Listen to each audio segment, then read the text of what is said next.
The scream cuts out before anyone can tell where it came from. A subway platform camera flickers. The lights hum. Then the feed goes black. Above ground, New York City keeps moving. Rain slides down glass towers, taxis crawl through traffic like bright beetles. Steam rises from grates, warm and alive. The city breathes, it always does. Millions of people move through it, stacked on top of each other, day and night, never stopping.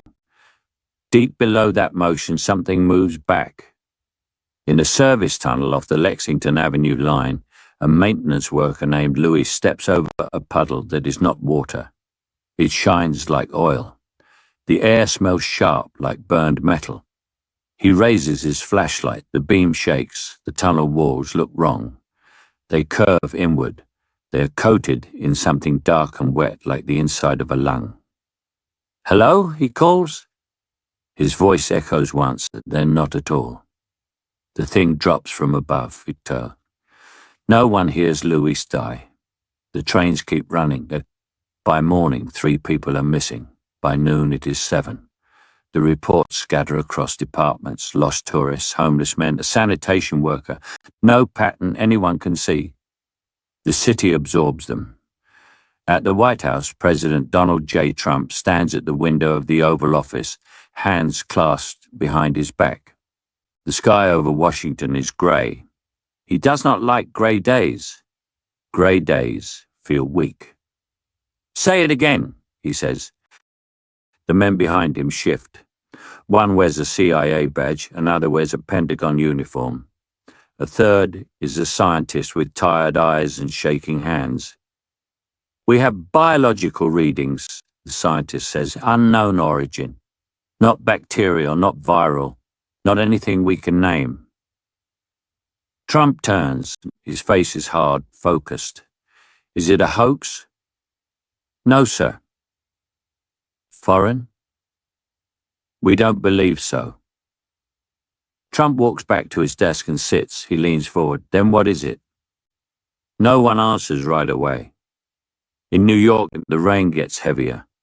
Water pours down into cracks and drains, feeding the tunnels, feeding the dark. A subway conductor named Angela slows her train after seeing a signal error.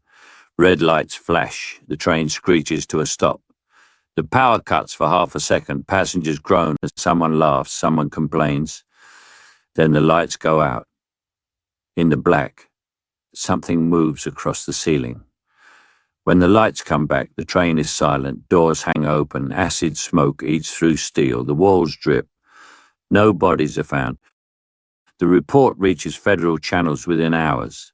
This time, it does not get lost. Trump listens as the details stack up. Acid damage, organic residue, shapes that cameras cannot track right. He taps the desk with one finger. "You're telling me this thing bleeds acid," he says. "Yes, sir." "And it's alive?" "Yes." Trump leans back. "So it can be killed?" The scientist swallows. "We don't know that." Trump smiles, thin and sharp. "Everything can be killed." In New York, police close off sections of tunnel for maintenance. Workers in hazmat suits descend. Their boots splash in the same black shine Louis stepped into. One man slips. His glove touches the wall. The wall moves. The suit screams as acid eats through fabric, then skin. The others run. Something fast follows. Something with no eyes and too many teeth. The tunnels learn. The thing hunts low. It learns sound, vibration, fear. It moves like the city does, through shortcuts, through forgotten paths, through spaces humans built and forgot. Above ground, news vans gather for no clear reason. People feel it before they know it. The city feels tense, tight, like it is holding its breath. At night, Trump cannot sleep. He watches satellite feeds on a private screen, heat maps, motion sensors. Red dots bloom under Manhattan like a sickness. "Why New York?" he asks. No one answers. In a control room beneath the city, a technician freezes a video frame. CCTV footage from a sealed station. The image is grainy, the light is bad, the shape is wrong. It stands tall, too tall. Its head is long and smooth, its body is black, wet and sharp. No eyes reflect the camera. No face shows mercy. The technician's hands shake. "That's not a person," he whispers. The image is sent up the chain, cleared, stamped, locked. It lands on the president's desk at dawn. Trump looks at it for a long time. The city wakes up again. Trains run, people move, the monster waits below. Trump slides the photo into a black folder and closes it. "Get me everyone," he says, "and don't use the word panic." Outside, New York breathes. Below, something ancient listens. The elevator drops fast. Red lights wash over steel walls as it sinks beneath Manhattan, far past subway lines, past utility tunnels, past places that should not exist. The air grows cold, dry, dead. The doors open to a room no map admits is real. Concrete walls curve inward, carved and reinforced decades ago. Old logos are chipped away, scratched out by hand. Cameras hum. Screens glow green. Men and women in sealed coats stand frozen, staring at something on a table covered in glass. President Donald J. Trump steps forward, flanked by Secret Service. His shoes echo loud in the quiet room. The garbage truck stops screaming first. Its engine dies mid-turn, lights blinking, brakes locked. Rain hits the metal roof in hard drops. The driver leans out, confused, then smells something sharp, like burning coins. Below him, the street grate bends inward. It is pulled down. The truck tilts, metal groans, then the whole thing drops, vanishing into the dark with a sound like bones snapping. The street collapses behind it, water pours in, steam rises. By sunrise, 3 sanitation crews are gone.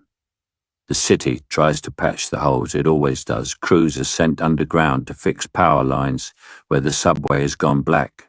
Flashlights cut through damp air, boots splash through shallow water. Then the walls change. They stop being concrete. They turn black and wet, layered with thick veins that pulse slow. The tunnel smells alive. One worker reaches out, then pulls his hand back. The wall moves. The lights go out. Above ground, power grids fail in blocks. Trains stall, phones die, people curse. No one sees the pattern yet. In the White House, President Donald J. Trump watches a live feed with his arms crossed. His face is hard, focused. He does not blink. "Those walls," he says, "that's not fungus." "No, sir," the scientist answers. "It's organic resin. Built." "Built by what?" The screen cuts to another feed.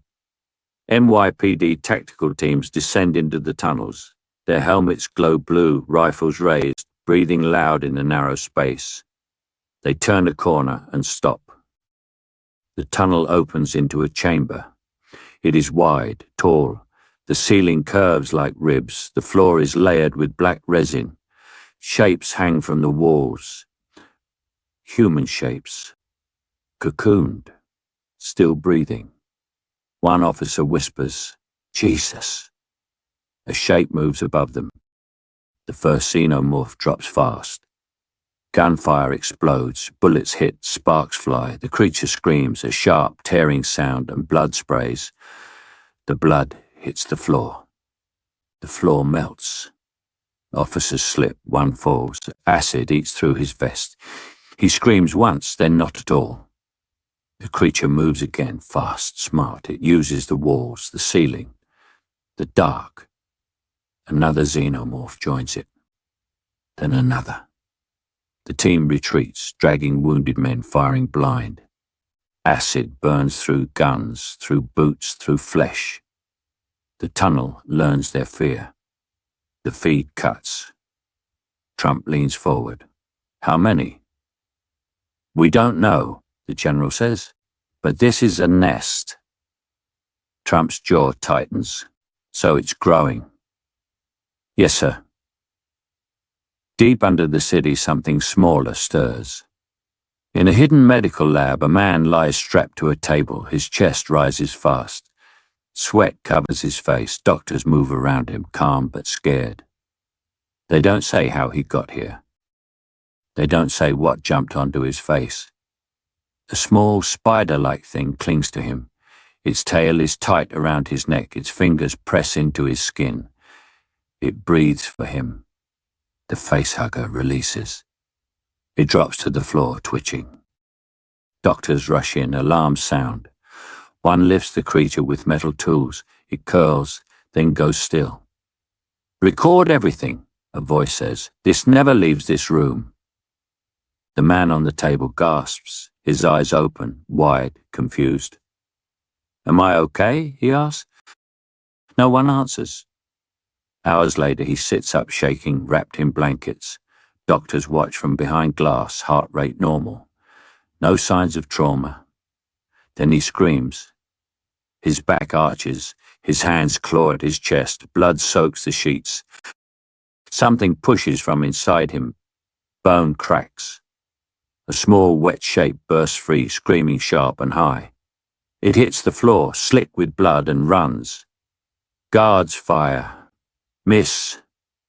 The creature slips through a vent the size of a fist. It is gone. In the Oval Office, Trump stands alone now. The screens glow in the dark room, maps of New York pulse red below the streets. Lock it all down, he says into the phone, quietly. Yes, sir. He looks at the city feed. Steam rises from grates, rain falls, people walk unaware. Somewhere below, a newborn xenomorph crawls into the dark, learning its first paths. The city does not feel it yet, but it will. This was shut down, Trump says. His voice is calm but sharp. I remember this. Everyone remembers this. The grey-haired general clears his throat. Officially, yes, sir. Trump stops walking. He turns slowly. Unofficially? No one meets his eyes. A scientist reaches for a remote. The screen changes. Black shapes, blurred movement, a body dragged across concrete. Acid smoke eating through steel restraints. This facility, the scientist says, was built under a shell company. One that reported to no one, not Congress, not the Pentagon. Trump folds his arms. Who built it? The scientist hesitates. Say it. Weyland-Yutani, she says. Or what's left of it. The name hangs in the air like poison. Trump's jaw tightens. They were dismantled. Yes, sir, on paper. Another screen lights up, a diagram of Manhattan. Layers peel away, revealing a hidden structure beneath the bedrock. Rooms, labs, holding chambers. They were studying something, the scientist says. Something recovered decades ago, not here, somewhere else. Trump leans closer to the screen. His reflection bends across the glass. Alive? Yes. Contained? The scientist does not answer. A low alarm chirps. One of the technicians looks up. Motion spike, he says. Level C. Trump straightens. What's level C? The general answers. Loss of internal control. The screen shifts to a grainy camera feed. A corridor shakes. The lights flicker. Something moves across the frame too fast to track. Then the camera melts. Acid eats through the lens. The feed goes white.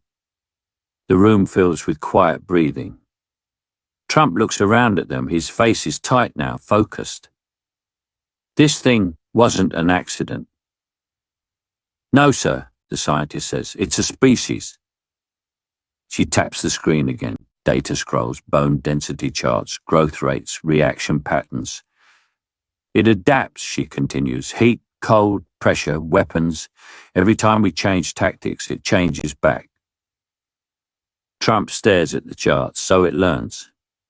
Yes. Fast? Faster than us. Trump exhales through his nose. That's not good.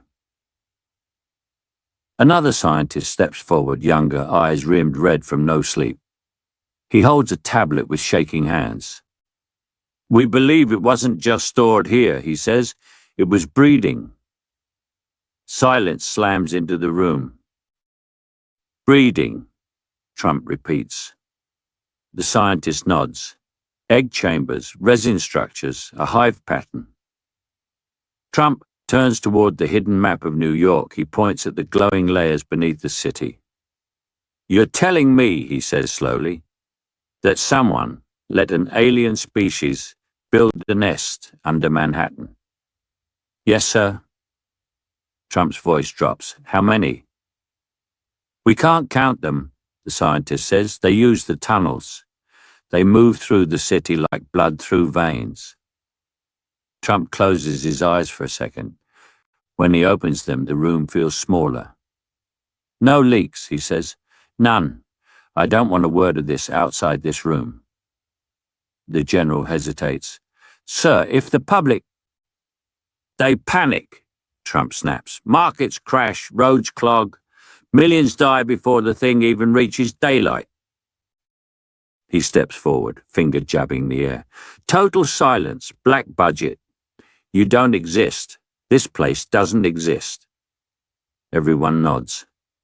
Another alarm beeps, this one deeper, slower. A camera feed flickers back on, a lab room, walls coated in black resin, bones stuck like trophies. A shape unfolds from the dark.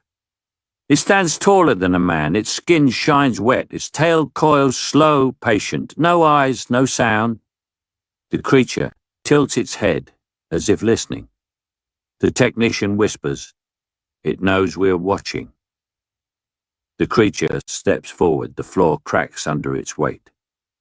Trump stares at the screen, his reflection stares back from the glass, split by the monster's shape. Can it be stopped? He asks. The room is quiet. The younger scientist swallows and his voice drops to almost nothing. There's a name, he says. From old files, Cold War era, wiped records. Trump turns his head slightly. What name? The scientist looks at the screen, at the thing that should not exist. Xenomorph. The lights flicker. Somewhere deep under New York, something answers back. The room is sealed before Trump walks in. Steel doors lock with a heavy sound. Lights dim. A long table sits under a single white glow. 3 people wait there, not generals, not politicians. They look tired, old, like they have already survived something the world never knew about. Trump stops at the head of the table. He studies them. You're the ones they wouldn't put on paper, he says. One of them nods, a woman with short grey hair and a scar along her jaw. That's right, Mr. President. Off-world, Trump says.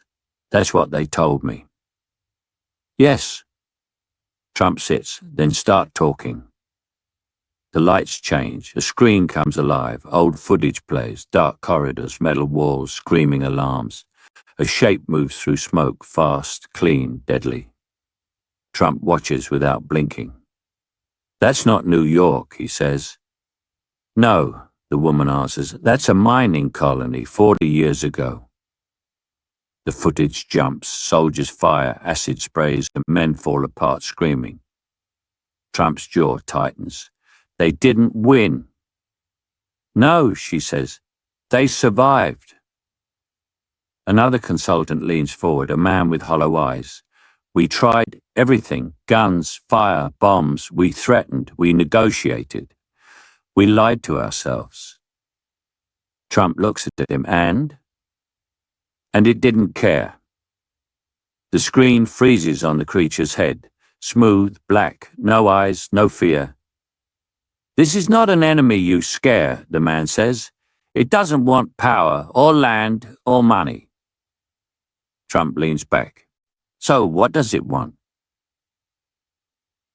The woman answers, to grow. The screen changes again. A diagram appears. The xenomorph life cycle, egg, facehugger, host, birth, drone. Trump points. Where does it stop? It doesn't, she says. Silence fills the room. A general's voice crackles over the speaker. Mr. President, we've run projections. Trump doesn't look away from the screen. Let me guess. Big ones. Yes, sir. Tactical nuclear strike, underground detonation, Manhattan only. Trump finally turns. His face is flat. Casualties. Millions. And the creature? Unknown. Trump stands. He walks to the window. The glass shows the night sky. Somewhere far away, New York glows. Unknown is not good, he says. The off-world woman stands too. Nukes didn't stop it before. Trump turns sharply. Before? She nods. They adapt. Radiation, pressure, heat, they change. The survivors always come back smarter. Trump exhales slow. So I blow up my own city, and I still might lose. Yes, well. He walks back to the table, places his hands flat on it. I don't negotiate with terrorists, he says. I don't back down. And I don't lose. The man with hollow eyes meets his gaze. Then understand this. You can't threaten this thing. You can't scare it. You can't reason with it. Trump's voice lowers. But I can kill it. The woman hesitates. You can try. Another screen flickers on. Live feed, deep underground, a chamber larger than the others. Resin walls stretch high. The air moves slow, heavy. Something big shifts in the dark. Trump steps closer. Pause it. The tech freezes the frame. In the shadows, a massive shape sits still. Its head is larger, its body thicker. A crown of ridged bone frames its skull. Trump squints. That's not like the others. No, the woman says. That's a queen. Trump straightens. Already? The man nods. They don't waste time. The general's voice returns. Sir, if there's a queen, then it's not a nest, Trump finishes. It's a foothold. The room feels colder. Trump looks at the frozen image. The queen's tail coils slow, patient, like it knows it has won something. He turns to the consultants. If I hit it now. You might kill workers, the woman says. Maybe soldiers. But not her. Trump nods once, decision forming behind his eyes. No nukes, he says. Not yet. The general hesitates. Sir. I said no, Trump snaps. We contain, we study, we prepare. He looks back at the screen, at the queen in the dark. And we don't let it reach daylight. The feed unfreezes. The queen moves. Deep under New York, something ancient shifts its weight, and for the first time, the president understands. This is not a problem. It is a war. Water rushes where trains once screamed. A surge from the East River breaks through a cracked wall and floods an old service tunnel. The water turns black as it mixes with thick resin that coats the stone. It moves slow, like syrup. It clings, it hardens. Above it, the city wakes up. Coffee shops open, screens light up, the stock bell rings, feet pound sidewalks. New York does not look down. Below, the hive grows. Xenomorph drones move in silence. Their bodies shine wet in the dim light. They carry bones, steel, concrete chunks. They place them with care. Resin flows from their mouths, sealing gaps, shaping walls. The tunnels change shape. Straight lines become curves, corners become traps. The city's veins are being rewritten. Near Wall Street, floodwater fills a forgotten chamber, once used to store cables. The water is warm now, steam rises. Eggs rest above the waterline, stuck to the walls like pale hearts. They pulse slow. A rat slips along the edge. The egg opens. The rat never makes a sound. In the Oval Office, President Donald J. Trump watches a live map. Layers of Manhattan peel back on the screen. Red zones spread under the streets. They're using our infrastructure, he says. A general nods. Subways, storm drains, fiber routes, old vaults. Trump points. They know where everything is. The scientist speaks up. They feel vibration, power flow, heat. The city tells them where to grow. Trump's jaw tightens. So the city feeds them? Yes, sir. The screen shifts to traffic cams. Crowds pour into Times Square. Lights flash, music thumps, tourists smile. Under their feet, resin hardens. Down in a sealed tunnel, a xenomorph pauses. It presses its head to the wall. The wall hums. Power lines buzz on the other side. The creature tilts its head. It learns. It strikes. The wall breaks. Sparks fly. Power dies in 3 blocks. Above ground, screens go dark. People groan. A backup generator kicks in. The crowd laughs it off. Below, the hive expands. Trump turns from the screen. Why hasn't anyone seen them? They don't rush, the scientist says. They wait. They build. Trump nods once. Smart. A new feed appears, black and white footage from a small drone. It glides low through a tunnel, rotors whispering. Its light cuts through the dark. The walls close in, resin thickens, shapes hang like shadows. Then the space opens. The drone enters a chamber so wide, the light cannot reach the far wall. The ceiling curves high, the floor shines wet. The air moves slow, heavy. Dozens of xenomorphs cling to the walls. Still. Watching. The drone keeps moving. Trump leans forward. Keep it steady. The drone drifts past egg clusters, past cocooned bodies, past acid scars melted deep into stone. It turns a corner. The queen fills the frame. She sits at the center, massive and still. Her crown of bone rises like a throne. Resin pools around her feet. Eggs surround her in perfect rings. She breathes. The drone's signal shakes. Trump's voice is low. That's Times Square, isn't it? The scientist checks data. Her face drains. Yes, sir, directly beneath. Above the queen, thousands of feet up, billboards flash and crowds cheer. The queen shifts. Her tail coils slow. She lifts her head. She looks at the drone. The feed jolts. Static tears across the screen, then it clears. The queen rises. Her size is clear now, bigger than anything before, strong, patient, in control.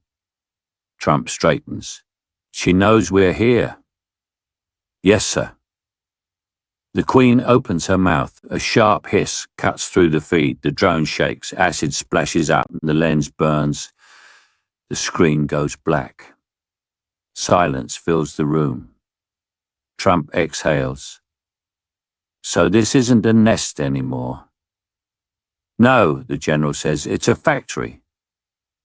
Trump turns back to the city view. Lights return in Times Square. Music swells. The crowd grows thicker. Shut down the area, Trump says.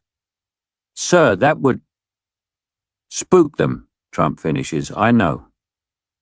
He watches the people move like it's above the hive. Do it quiet, he says, and slow. Yes, sir. Trump stays by the screen after everyone else leaves. He watches the red zones pulse under Manhattan. Below the skyline, the hive stretches wider, stronger. The queen settles back onto her throne, and New York keeps feeding her. The bridges close at dawn. Steel gates slide into place. Armed units take positions. Helicopters hover low, chopping the fog into pieces. Sirens roll across the river like thunder. New York wakes up trapped. On screens around the world, a red line draws itself around Manhattan. Flights divert, ferries turn back, tunnels seal with heavy doors that have not moved in decades. In the Oval Office, President Donald J. Trump signs the order without blinking. Containment, he says, not evacuation. A general shifts. Sir, there are millions. Trump raises a hand. And if we rush them out, we feed it faster. The rain falls hard over the city. Police loudspeakers echo through streets, calm voices giving firm orders. Stay inside. Remain calm. This is temporary. People argue, people film, people laugh it off. Below, the Hive listens. Power shuts down block by block. Lights die. Elevators stop between floors. Subways grind to a halt. Doors locked. The city's heart slows. Trump watches live feeds from a secure room. His face is tight, focused. Seal the airspace. Jets scream overhead. Drones sweep rooftops. Nothing in or out in a... Anything moving underground? Trump asks. Yes, sir, a tech says. A lot. The map pulses. Red veins spread. They're testing us, Trump says, seeing what we cut first. On the street, a family stands at a barricade, arguing with soldiers. A child cries, a mother pleads, a soldier looks away. Please, the mother says, my sister is in Queens. The soldier swallows. I'm sorry. Above them, a shadow moves across glass. A sharp scream echoes. A camera swings up just in time to catch it as the Xenomorph clings to the side of a skyscraper. Its claws sink into steel and stone, and its body moves smooth and strong. Rain beads on its black skin and slides away. It climbs like the building belongs to it. The feed jumps to the White House. Trump leans forward. Zoom in! The creature's tail whips, its head turns. It looks straight into the camera. Gunfire erupts from a nearby rooftop. Bullets spark and bounce. One round hits. Acid sprays. The acid eats through the ledge, through the roof, through the men firing. The Xenomorph climbs higher. People on the street finally look up. They scream. Trump stands. Shoot it down. Missiles arm. A drone locks on. The Xenomorph leaps fast, sudden, vanishing behind the building's edge. The missile fires. The blast shatters windows for blocks. Glass rains down. The building holds. The Xenomorph does not fall. It survived, a voice says. Trump's jaw tightens. Of course it did. Across Manhattan, more sightings come in. Shadows crossing rooftops, shapes slipping between buildings. Acid burns dripping down fire escapes. Containment lines hold, but barely. In a control room under the city, the Queen shifts on her throne. The vibrations above tell her everything. Fear, movement, noise. She sends the drones upward. Trump turns to the generals. No rescues, he says. Not today. The room goes quiet. Sir, one says softly, people will die.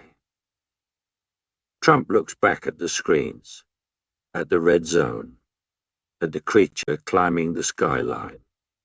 If we break the line, he says, everyone dies.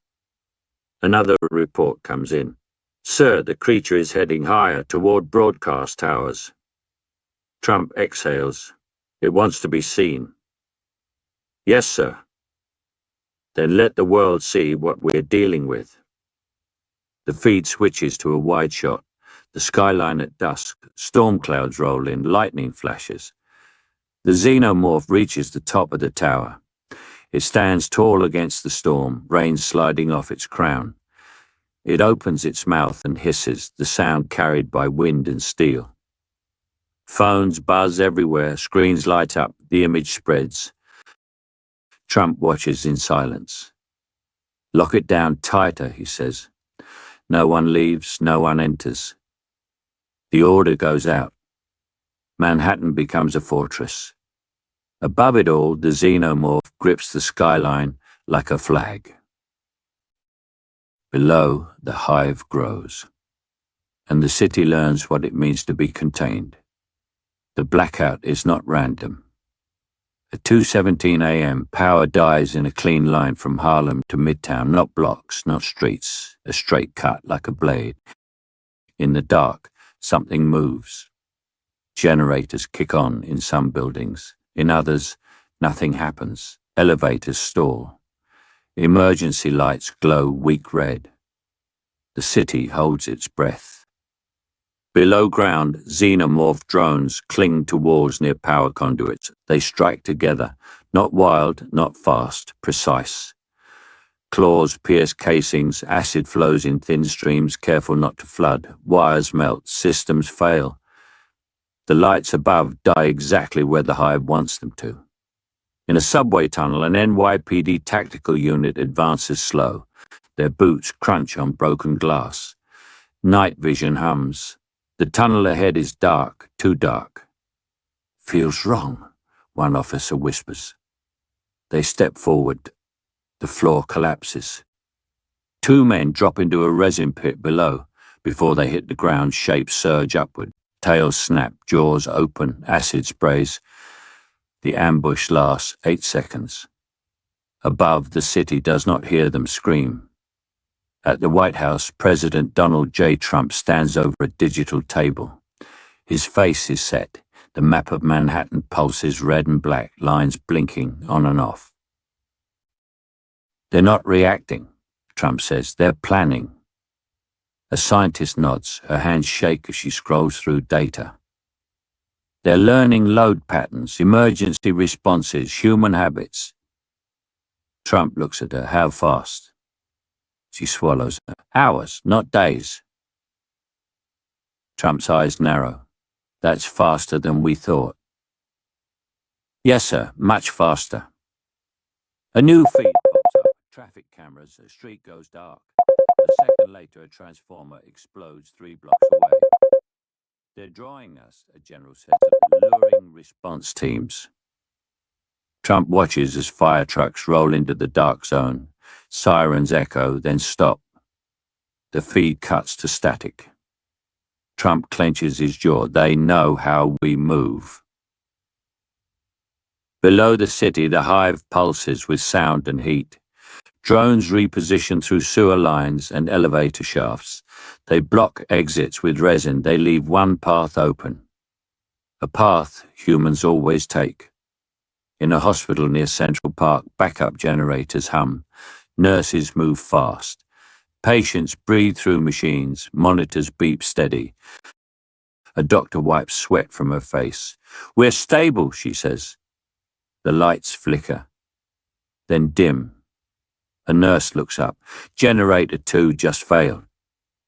"That's impossible," the doctor says. "It was serviced last week." Something scrapes outside of the wall, but the floor vibrates.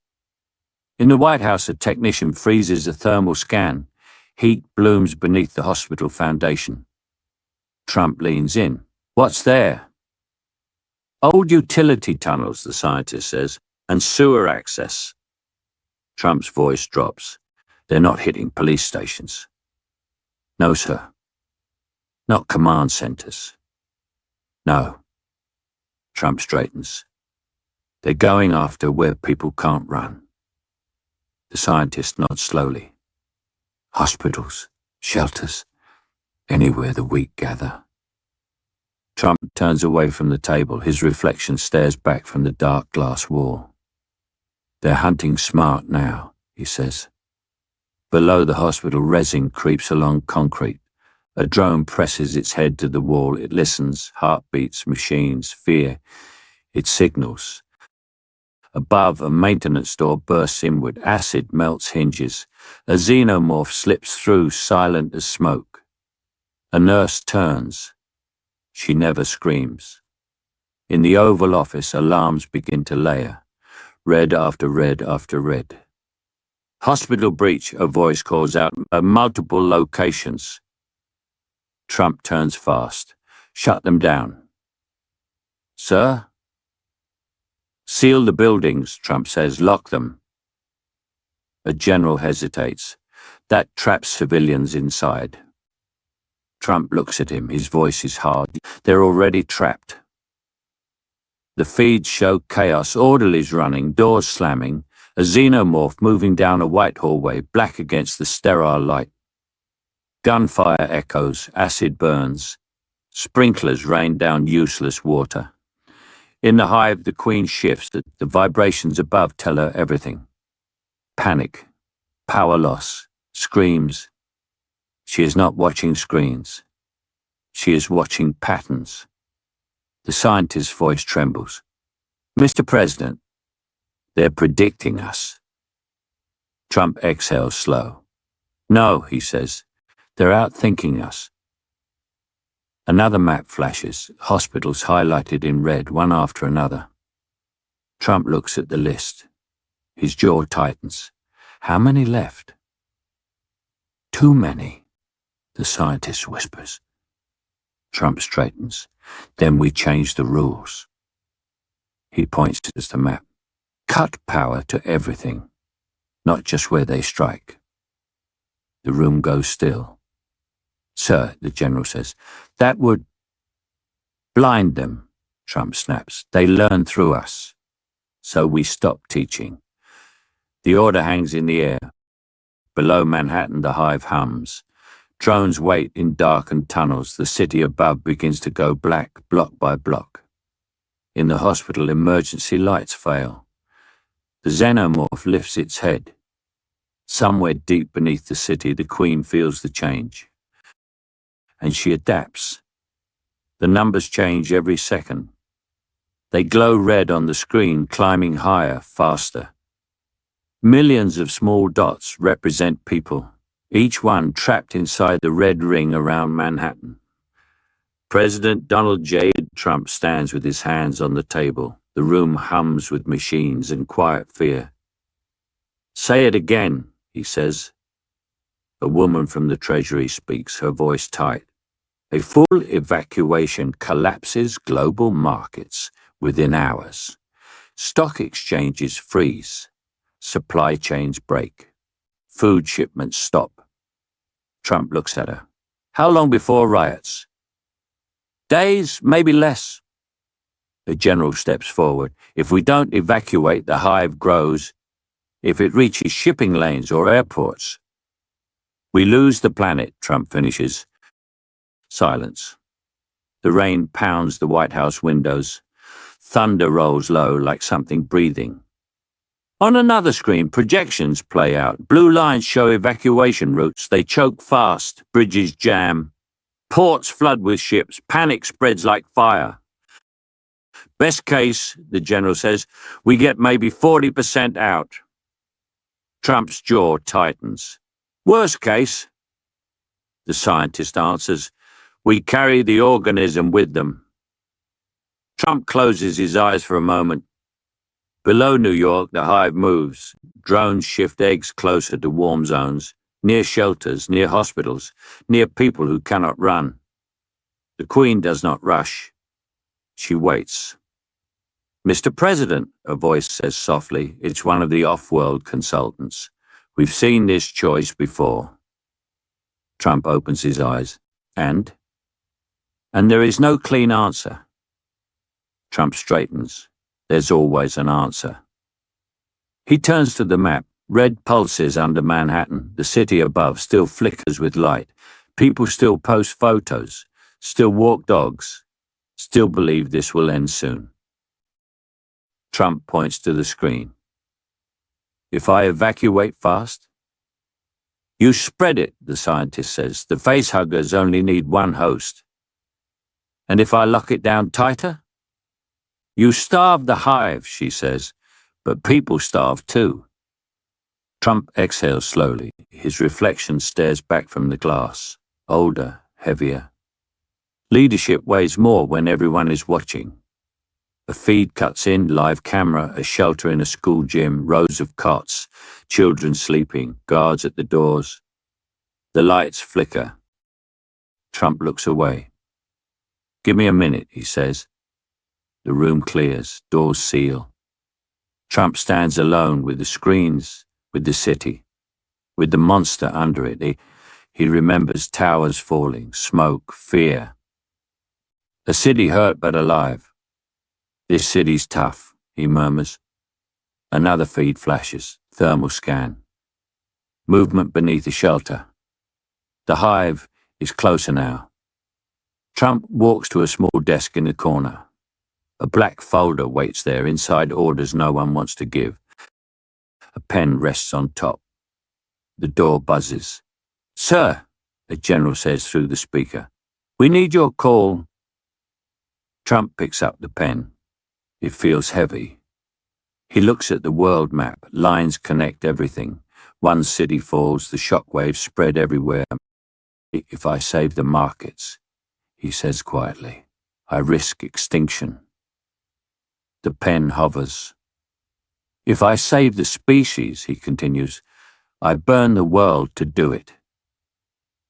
The Hive pulses below Manhattan. Drones gather near exits. Eggs swirl, but Trump presses the pen to paper. The signature is sharp, final. The printer hums. He stands and turns back to the room. "Bring them in?" The advisors return, faces tense. Trump holds up the signed order. The general reads it. His eyes widen. "Sir, this means—" "I know what it means," Trump says. The Treasury woman's voice cracks. "Global markets." "We'll crash," Trump says, "hard." The scientist whispers, "People will lose everything." Trump nods, "But they'll be alive to rebuild." The general swallows. "Sir, history will—" "Judge me," Trump cuts in. "That's fine." He steps toward the screen showing Manhattan. "We're not evacuating the city," he says. "We're freezing it." The room erupts, voices overlap, shock, fear. Trump raises his hand. "No money moves," he says. "No trades, no flights, no shipping. Everything stops." Silence slams down. "We starved the Hive," Trump says, "and we starved the panic." The off-world consultant looks at him. "This has never been done." Trump meets her eyes. "Neither has this." Alarms begin to sound as orders ripple outward. Exchanges halt, planes ground, ships stop mid-ocean. The world shudders. Below Manhattan, the Hive feels it. The city above grows quiet. The Queen lifts her head, and the war changes forever. The first Marines drop straight into darkness. Ropes burn as they slide down into a broken subway shaft. Their boots hit wet ground. Steam rolls around their legs. Helmets glow green as night vision clicks on. "Stack up," the squad leader whispers. They move tight, slow. Every step echoes too loud. Above them, Manhattan is quiet, frozen. No trains, no cars, just rain tapping windows. Below, the Hive waits.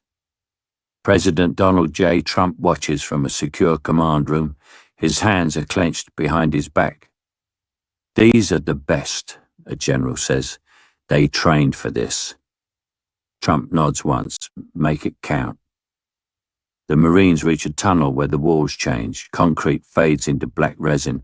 It shines like oil. Veins pulse under the surface. "Contact signs," a Marine mutters. "Fresh." A motion tracker beeps, slow, steady. "Multiple," another says. The tunnel opens into a wide chamber. Eggs line the walls, cocooned bodies hang overhead. One Marine swears under his breath. A hiss cuts through the dark. The first Xenomorph drops from the ceiling. Gunfire explodes, muzzle flashes, light the chamber. Bullets tear into the creature's chest. It screams and falls. Acid sprays. The floor melts. A Marine slips, screaming as his leg burns. Another grabs him. Then the walls move. Xenomorphs pour in from every direction, not charging, flanking, cutting off exits. Fall back, the squad leader shouts. They fire again. Acid eats through rifles, through armor, through flesh. In the command room, feeds multiply. Cameras shake. Heart rates spike. Trump leans forward. They're boxed in. Yes, sir, the general says. The Hive's funneling them. Below, a Marine throws a grenade. The blast rocks the chamber. Resin shatters. Bodies fall. Silence. The Marines breathe hard. Then the floor drops out, and they fall into a lower chamber, slamming into black resin. Something grabs one midair and pulls him screaming into the dark. The squad scrambles up, firing blind. Motion everywhere, a Marine yells. The tracker screams. Xenomorphs strike from below now, from vents, from behind. A Marine turns to run. A tail punches through his chest. Trump's jaw tightens as he watches the feed. Push reinforcements, he says. Sir, the general replies. The tunnels are shifting. The Hive's closing paths behind them. They're changing the map, Trump says. Yes, sir. In the Hive, the Queen feels the pressure, the noise, the heat. She does not panic. She commands. Drones seal exits with resin. Others draw the Marines deeper. The squad leader shouts orders, voice cracking. Hold the line. A Xenomorph slams him into the wall. Acid pours over his helmet. His scream cuts short. The feed shakes, falls to the floor, shows only feet running. Then static. In the command room, one screen goes black. Then another. Trump steps closer. Get me audio. A final feed flickers back on. A Marine backs into a corner, firing until his rifle clicks empty. Command, he gasps across. They're learning. They're herding us. A shadow looms behind him. The Marine turns. The scream tears through the speakers. The feed cuts. Silence fills the room. Trump stares at the dead screens. How many left, he asks. The general swallows. None we can reach. Trump exhales slow. So it's one-sided. Yes, sir. Below, the Hive settles. Acid drips. Resin hardens over bodies and weapons. The tunnels change shape again. The Marines become part of the walls. Trump turns away from the screens. His reflection stares back, hard and still. Military force alone won't work, he says. No, sir. Trump looks back at the map of Manhattan. Red zones pulse deeper now. They wanted us underground, he says. They wanted to see how we fight. The scientist nods, and now they know. Another alert pings, movement rising, not below it, above. Trump snaps his head up. Where? Vertical shafts, the text says. Old elevator lines, skyscraper course. Trump's eyes narrow. They're done waiting, he says. Deep under the city, the Queen lifts her head. The hunt has taught her enough. The war is no longer underground, and Manhattan is about to learn that nowhere is safe. The first screams cut through Times Square like thunder. Above the shattered asphalt, sirens wail, but no one can stop what's coming. Pedestrians freeze, phones in hands, faces lit by flickering billboards. Rain slices the neon lights, making everything pulse in red and blue. The wind smells of smoke, wet concrete, and something sharp, metallic. And then she steps into view. The Xenomorph Queen rises from the wrecked street below, massive, black, glistening. Each step shakes the ground. Skyscraper windows rattle. A streetlight bends under the gust of her movement. Her tail coils behind her like a whip, her head crowned with ridge bone that catches the firelight. People gasp, pointing, and retreat in a wave of chaos. Cameras lift, drones hover. Live feeds capture every detail. This is the first time the world has seen her. Trump stands in the command room, hands gripping the edge of the table.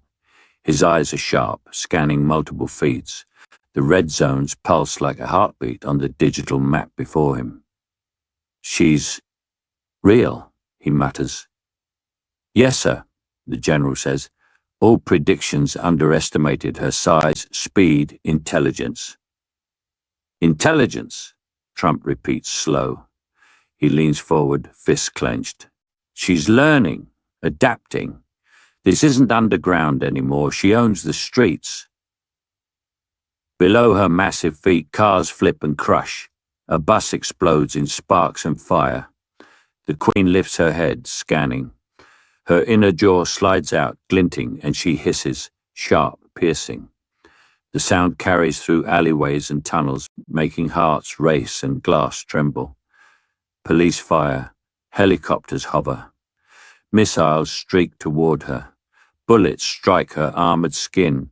Acid drips from her claws onto asphalt, melting everything it touches. Skyscrapers tremble as she scales the sides of a building, claws gouging steel and glass. People scream, and the news crews can barely keep the camera steady. Sir, a scientist says, voice tight, she's using the buildings as vertical hunting grounds. Nothing stops her, nothing. Trump doesn't flinch, his eyes narrow. Then we adapt too. We fight smarter, not faster, not harder. Smarter. The Queen pauses atop a billboard, silhouetted against flames consuming the lower floors. The fire reflects off her black carapace, and for a moment she seems like a shadow of a god over the city. Helicopters circle, but she moves with impossible speed, leaping from one building to another. Tail sweeping a news van off the street.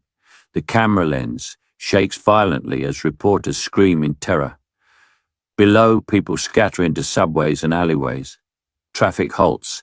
A man drops his child and runs, never looking back. The city, once alive with ordinary chaos, now exists in sharp, immediate fear. Trump watches the live feeds, a hand on the table, jaw tight. Evacuation routes are useless, he mutters. Containment is gone.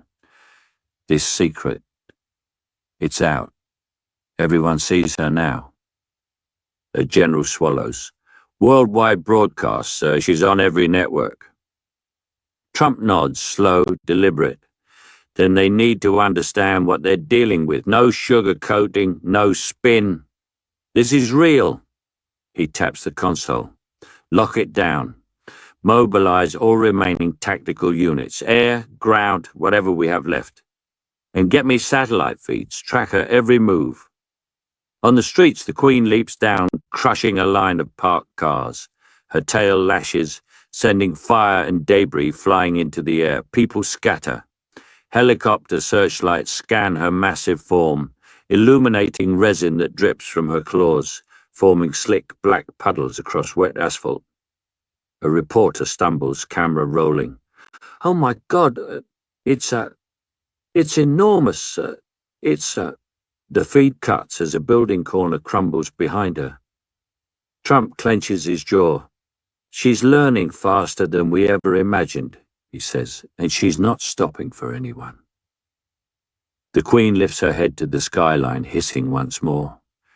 The smoke and fire of the city frame her, each burning building a backdrop to her unstoppable rise. Drones zoom closer, trying to track her, but she moves faster than any sensor can follow. Trump turns to his team. This is no longer containment. This is a war everyone can see. He exhales slowly, voice low but resolute. We fight or we fall. Somewhere deep beneath the streets, the Queen senses the vibrations above. The Hive pulses in response. Drones shift, eggs stir, the city is alive with movement, feeding her, guiding her ascent. And now, with every camera capturing her, every witness trembling, the secret has collapsed. The Queen stands ascendant over Manhattan, black against burning light, and the world knows exactly what has been unleashed. The alerts start at 3:02 a.m. Red blips crawl across satellite feeds, flashing over ports, docks, and shipping lanes. A chill hum of machinery fills the secure White House command room. Screens flicker, showing shipping containers moving, cranes swinging, forklifts pushing pallets. Pallets that no one should have been carrying. "Sir," the tech officer says, voice tight, "thermal and biosensors confirm. Xenomorph eggs are being transported towards the harbor." Trump leans forward, hands slamming on the console. His face is pale under the cold glow of the screens. "How many?" The scientist swallows. "At least 50 containers. Each could house dozens. If they reach open waters—" She doesn't finish the sentence. The room already knows. Above Manhattan, helicopters slice through storm clouds, spotlights slicing streets. Smoke rises from burning cars, shattered buildings, and flickering fires. The Queen moves among them like a shadow made of nightmare, each step resonating through the city's bones. Trump turns to the generals. "This isn't just New York anymore, they're spreading." "Yes, sir," one replies. "If the eggs hit shipping lanes, global contamination is possible."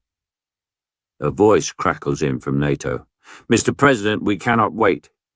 If your containment fails, we will have no choice but to consider nuclear strikes." Trump's jaw tightens. "Nuclear?" His hands curl into fists. "On our own city?" "Yes, sir," the diplomat responds. "We protect the planet first." The rain pounds the White House windows, the wind rattling them like a warning. Trump's eyes narrow, staring at the maps of red zones, flashing containers, and blinking ships. He sees the pulse of Manhattan below and feels the weight of millions of lives balanced against the safety of billions. "Sir," the off-world consultant says softly, "this is what we warned you about. Once they leave, there is no turning back. America may be sacrificed to save Earth." Trump exhales slowly. He runs a hand through his hair, pacing. "So we're either letting the Hive expand, or the world nukes us first." Another alert. The thermal feed from the harbor shakes violently. Drones hover, spotting activity. Containers open slightly, acid dripping onto metal floors. A hiss rises from inside. "Get me visuals," Trump snaps. A drone feed pops up. Workers, or what appear human at first, move the containers along cranes and rails. One slips. Acid sprays from the crate, eating through the dock. Screams pierce the night, faint but human. Trump watches, cold and calculating.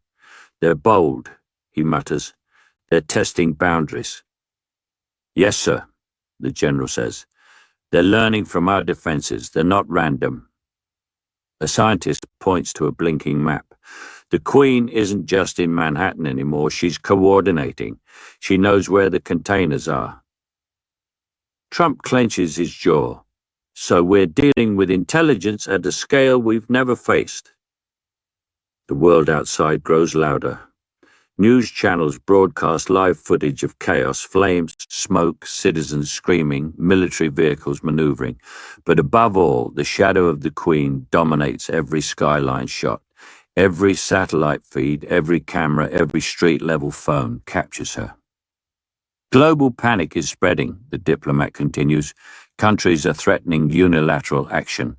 Some already have nukes armed." Trump closes his eyes. The weight presses down like the ceiling of a subway tunnel collapsing. His voice is low but firm.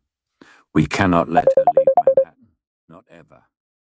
Another alert flashes. Containers at the harbor shift again. Motion sensors detect movement inside. Eggs pulse, organic ridges forming, black liquid dripping. The Queen's signal seems to guide them. Drones below Manhattan and ships above, all synchronized. Trump slams a hand on the console. "Cut the harbor access, seal the docks. No one moves without my authorization." "Yes, sir," the general replies, "but the containers are already on the water." Trump's face hardens. "Then we act now, whatever it takes." The off-world consultant speaks, quiet but urgent. "Sir." If they reach international waters... Trump interrupts, voice sharp. I know. He stares at the map. Red pulses merge into black as the Queen's influence spreads.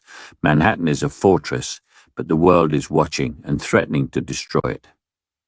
Prepare for worst-case scenarios, Trump orders, and make sure every second counts, every shipment stopped, every ship tracked, every egg destroyed if possible, no compromise. Above the skyline, the Queen lifts her head toward the storm clouds. Her silhouette framed by lightning, fire, and smoke, she seems to challenge the world itself. Trump turns from the screens, jaw tight. His hand hovers over the communication console. The planet wants a choice, he says, and somehow we have to survive it.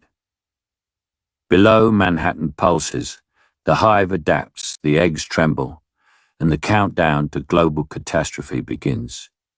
Explosions rip through the heart of Manhattan. From the command room, Trump watches the live feeds, eyes narrowed, hands gripping the console. Jets scream overhead, dropping bombs with pinpoint precision. Black smoke curls into the sky, flames licking shattered skyscrapers. The city shudders with every strike. Direct hit, the general says. Hive chamber compromised. The screens show tunnels collapsing, resin walls crumble under the force, drones scatter.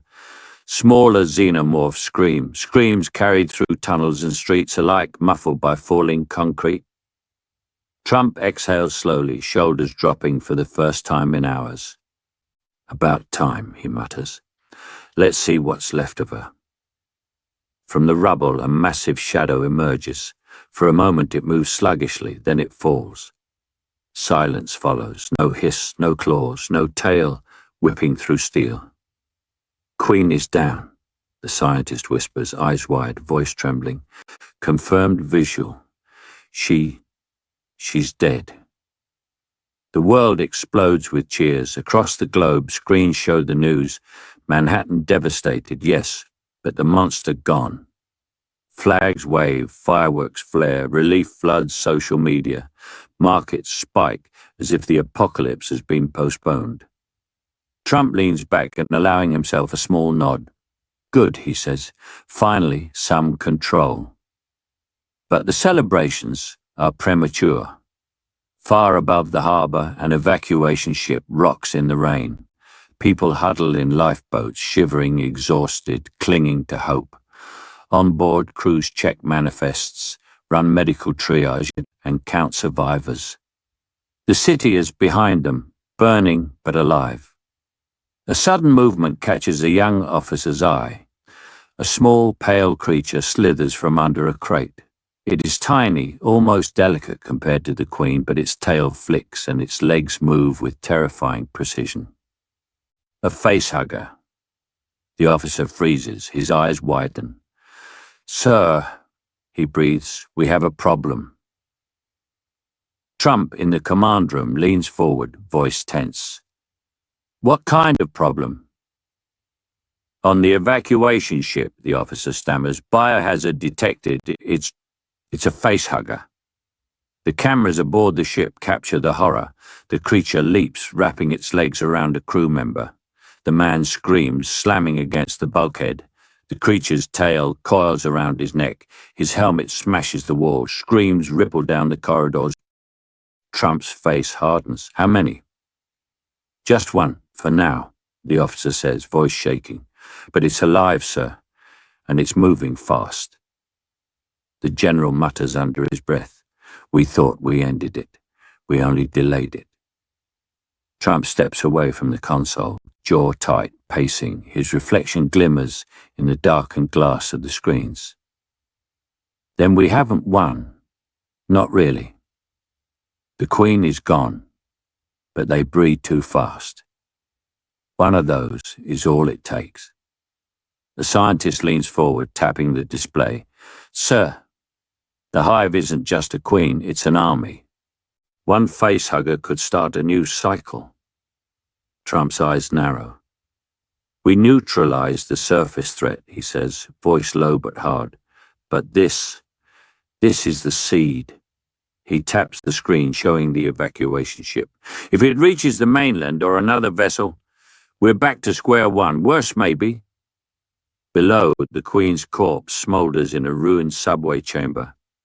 Smaller drones scatter through cracks and debris, still alive, still dangerous. Acid drips from shattered resin, sizzling against metal and concrete. The Hive's remnants are quiet, but far from defeated. The facehugger on the ship hisses, its legs clinging tight, tail flicking. Its tiny head rises, sensing the humans around it. Every eye on the deck is wide with terror. Trump exhales, his hand pressing hard to the console.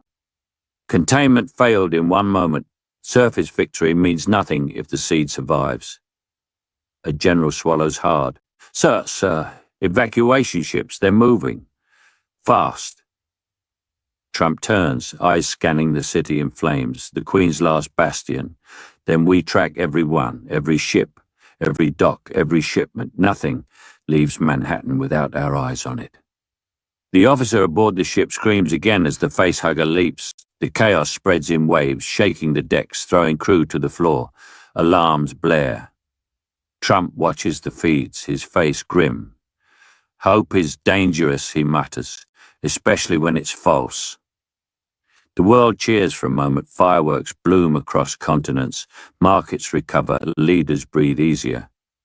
And then the camera aboard the ship shows a black, slick tail whipping through the air, aiming for a new host. Trump's eyes narrow. No, he whispers, not yet. The war isn't over. The Hive waits, and a single facehugger is all it takes to reignite the nightmare.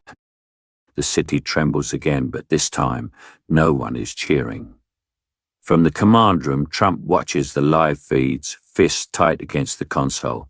Manhattan smolders below, streets cracked, fires still burning from the previous strike. Smoke curls into the night sky, blotting out stars. Sirens wail, helicopters hover like trapped birds, and somewhere in the chaos a new heartbeat emerges. A heartbeat of something alive, larger, smarter. The first images appear on the monitors. At first, Trump leans in, squinting. Shadows move against the fires.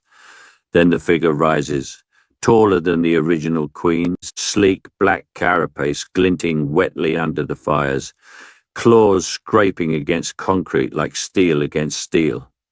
Its tail whips with a speed that makes the cameras blur. Its head, elongated, slides back and forth, sensing, calculating. A scientist's voice cuts through the room, tight and urgent. Sir, this is not the same Queen. She's evolved, bigger, faster, resistant to explosives, resistant to conventional weapons. Every countermeasure we used last strike will fail. Trump's jaw tightens. Resistant? He slams a hand against the console. Explain. The scientist points to a series of graphs and feeds. We observed accelerated mutation in the Hive after the airstrike. The Queen absorbed stress signals, adapted instantly. Her drones, they've learned to shield her. Any strike, any attempt to trap her, she counters. Trump leans back, eyes hard, scanning the monitors. So, all our plans gone? Yes, sir, the general says. We no longer have the upper hand. Our military doctrine is obsolete. The Hive is thinking. Outside, the Queen emerges fully into the open streets. She steps over smashed vehicles, glass crunching under her claws. Smaller drones scatter to flank her, forming a moving wall of black chitin. Flames crackle around her, but her carapace gleams untouched. She tilts her head, scanning, and for a moment, the streets fall silent. Citizens frozen in terror.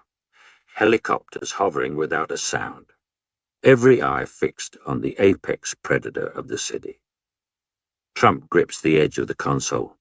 They adapted to us. His voice is low, almost a whisper. To everything we do. A red alert flashes. Sensors detect Hive activity spreading through old subway lines, sewage tunnels and abandoned shipping docks. Small drones carry eggs towards the East River. Movement spikes along bridges and rooftops.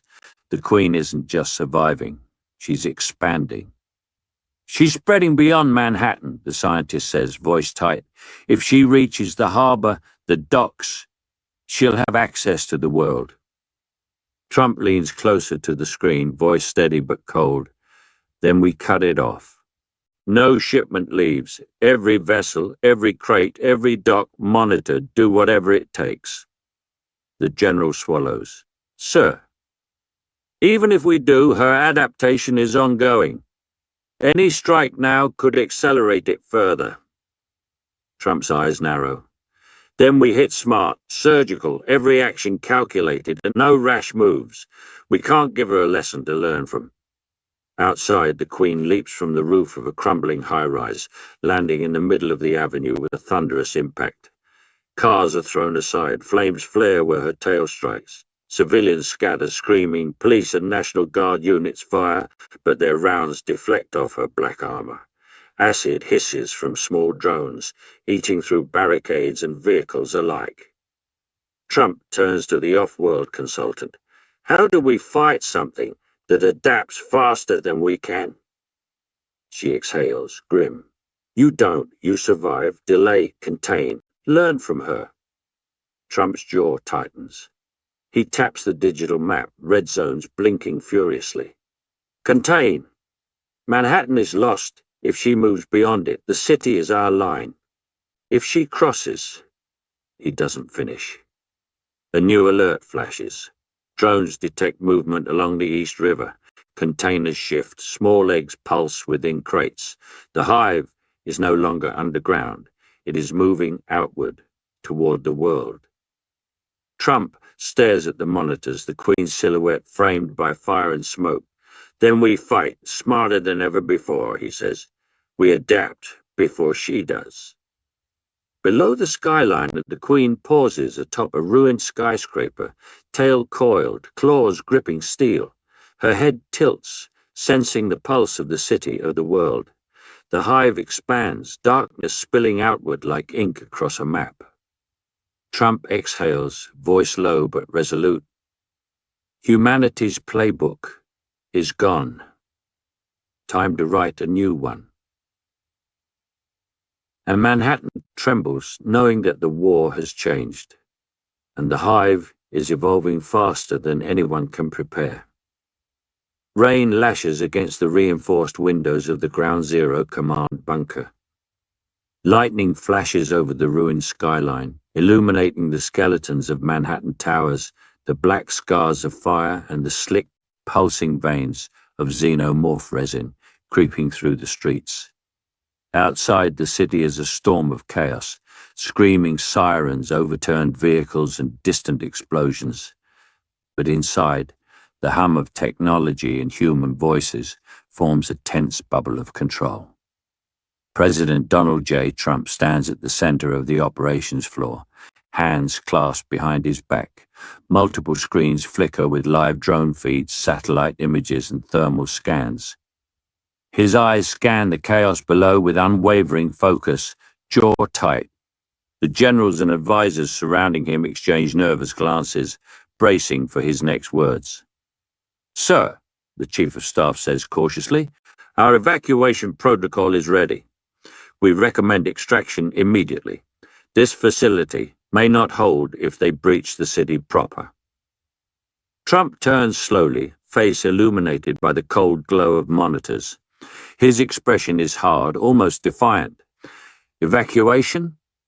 I didn't get us this far to run when the fight matters most. This is New York. This is America.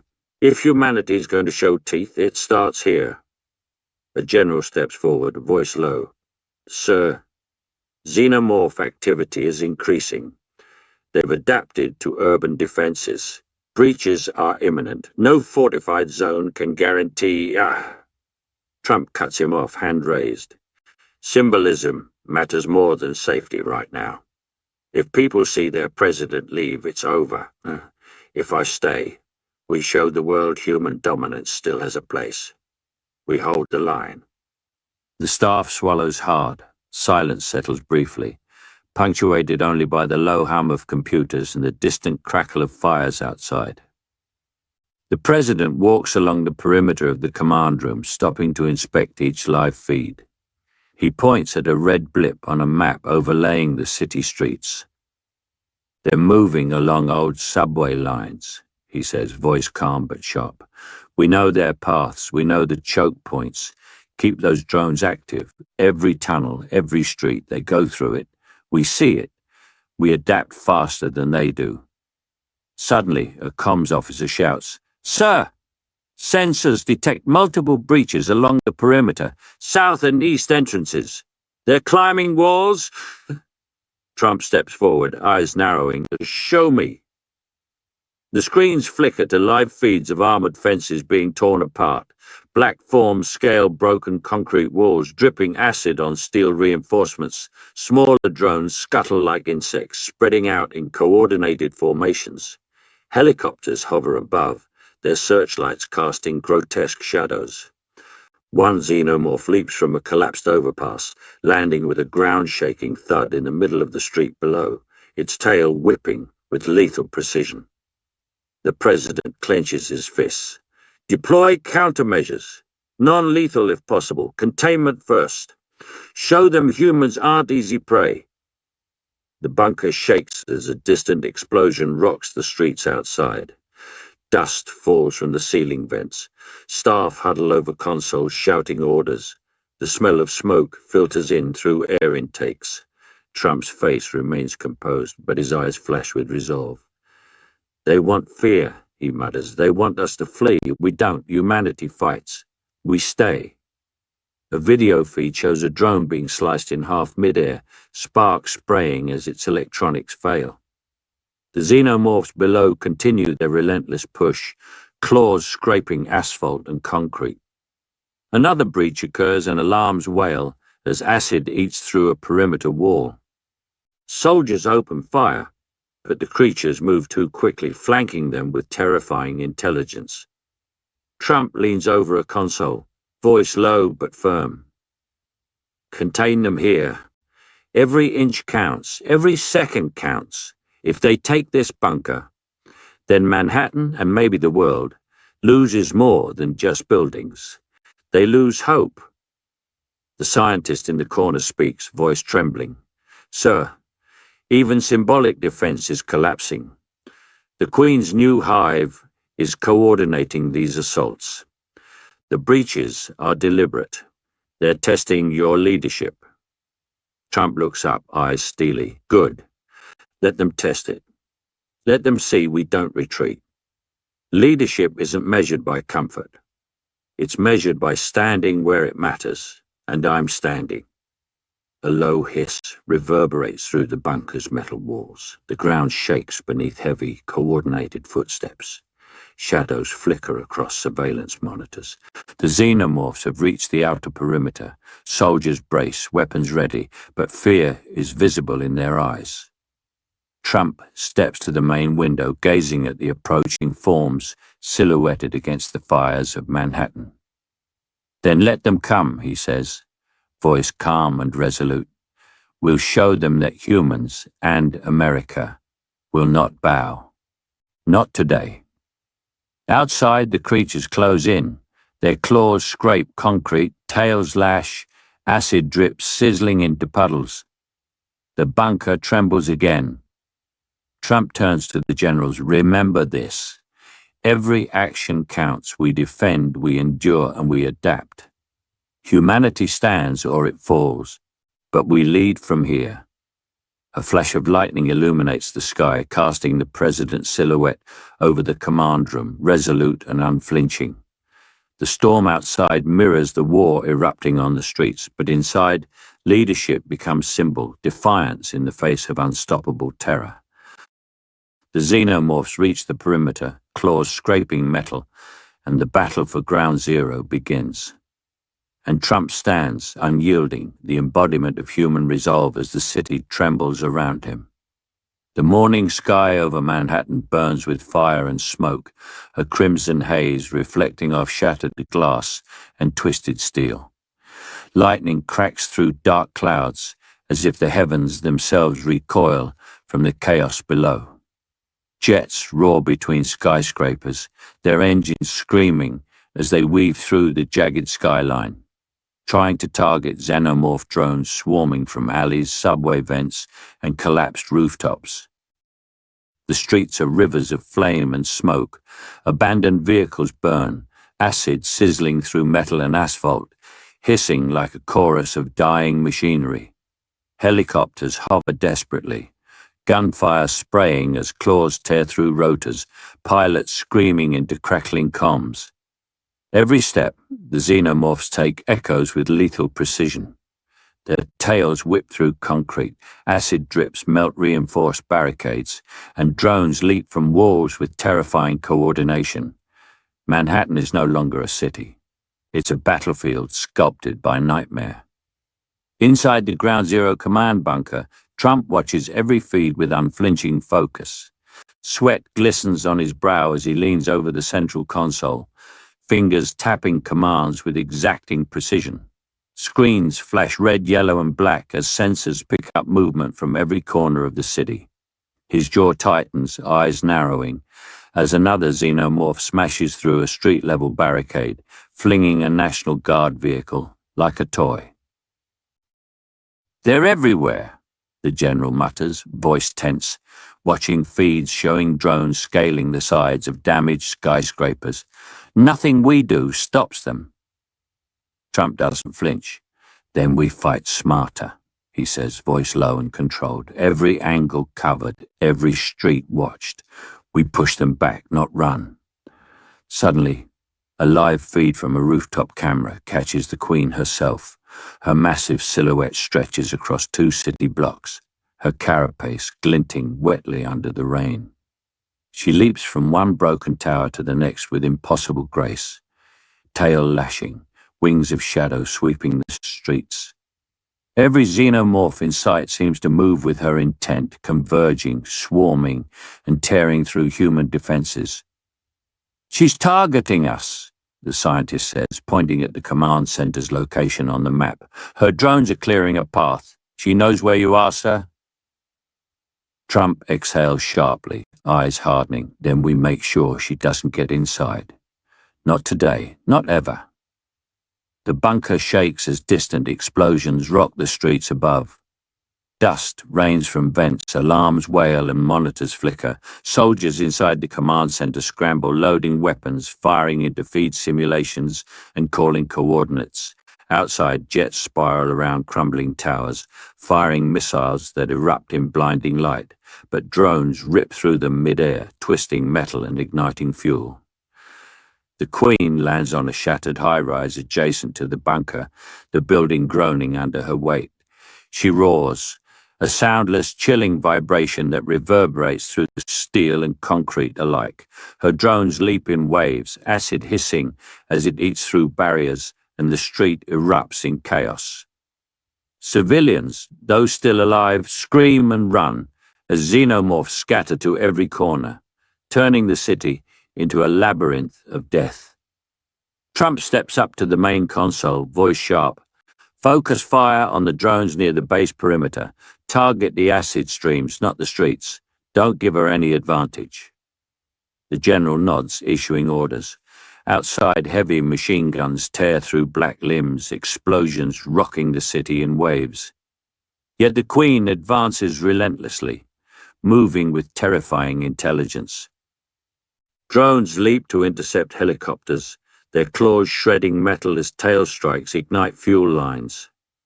Jets twist and dive, trying to stay ahead, but the Hive anticipates every maneuver. A young officer shouts from the communications feed, "Sir, the Queen. She's circling the perimeter. They're going straight for the bunker." Trump leans over the table, eyes sharp, heart pounding. "Then we hold. Every inch matters. If she reaches the command center, Manhattan falls. If Manhattan falls..." He doesn't finish. The weight is understood. Outside, the Queen lands on the street directly below the bunker, tail sweeping across debris like a scythe. Jets streak past, dodging acid sprays. Smoke fills the air, mingling with rain, turning every flash of fire into a nightmare painting. Soldiers fire relentlessly, but every round seems to bounce harmlessly off a sleek carapace. Smaller xenomorphs rush in, climbing walls, leaping from broken streetlights, hunting with coordinated precision. Trump grips the edge of the console, jaw tight. Contain the perimeter. Focus on delaying her. Nothing leaves Manhattan. The bunker shakes violently as another blast rocks the street, glass shattering from the force. Alarms wail, monitors flicker, and the Queen pauses, surveying the command center with a predator's focus. She lets out a hiss, long and low, that resonates through the bunker's walls, rattling equipment and nerves alike.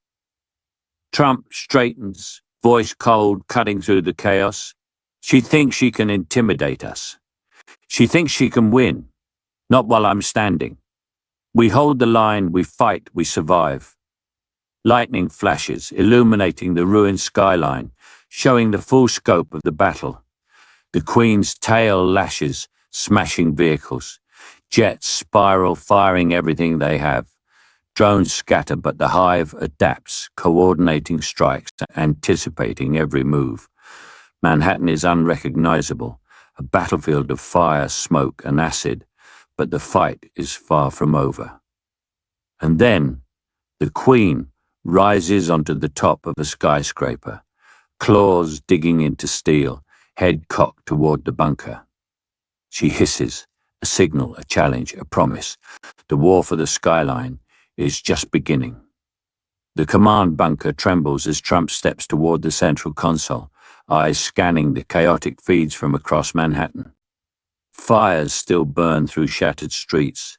Smoke curls into the grey sky, thick and choking, drifting over toppled skyscrapers and rivers of acid. Jets scream between towers, dodging xenomorph drones that leap from rooftops with lethal precision. The city is a battlefield beyond repair, and every sensor tells the same story. The Hive is expanding, unstoppable and adaptive. "Sir," the lead scientist says, voice trembling, "we've run every scenario, conventional strikes, drones, even strategic nukes. They won't contain her. Manhattan is compromised. The Hive will reach the harbor, and then..." His voice falters. Trump slams his hand against the console, white-knuckled. "Then we end it. All of it, every inch, every tunnel, every hive, every monster." His eyes blaze, scanning monitors showing the Queen perched atop a burned-out skyscraper, claws digging into steel beams, tail lashing, drones crawling the streets like shadows with intent. The scientist swallows, glancing at the general. "We've developed a radical containment plan. Seismic implosion, controlled collapse of Manhattan itself. It would bury the Hive forever, but..." Trump interrupts, voice sharp. "But what?" "But the city. It's gone. Everything above and below ground, lives, buildings, infrastructure, irrecoverable." Trump exhales, jaw tight, pacing the room. He pauses at the main window, eyes tracing the devastated skyline. Flames reflect in his gaze. Smoke rises like black fingers from every block. Horns blare, sirens scream, and somewhere below the Hive stirs, clicking and hissing in anticipation. "I've made tougher deals than this," Trump mutters. "I've faced bigger risks. We don't have a choice. It's either Manhattan or the world." The general nods, hands trembling. "Sir, the detonation system is ready. We can synchronize the seismic charges to collapse the city from the underground up. Complete entombment. The Hive will have no chance to escape." Trump presses his hand against the glass, looking down at the broken streets. He can see the Queen moving, her shadow sliding across rubble-strewn avenues, her drones spreading into tunnels and subway vents. "They've adapted. They're smarter than we imagined. Every delay gives them an edge. We don't have hours, we don't have minutes." The scientist clears her throat. Sir, the countdown can begin immediately. Once started, it cannot be stopped. Manhattan will collapse like a tomb, and the Hive will be gone. Trump turns to the console, eyes sharp, his reflection flickering across the monitors. Do it. Start the timer. Let the world see we made the hard choice. Human survival comes first, even if it costs everything else. Alarms blare. Red lights flash across the room. The detonation sequence initiates with a low hum that builds steadily, vibrating through steel beams and concrete floors. A digital timer ticks down. 2 hours, 59 minutes. Outside, the city seems to pause, as if sensing its fate. Smoke twists into spirals, acid hisses drip into puddles, flames crackle over hollowed streets. Trump watches, expression cold but resolute. We can't let fear stop us, he mutters. We contain the threat, we survive. Manhattan is a sacrifice. A monitor zooms in on the Queen, crouched atop a half-collapsed building. She tilts her head, sensing the shift in the earth beneath her. Her drones stir, moving with a heightened urgency, scuttling along streets and over walls.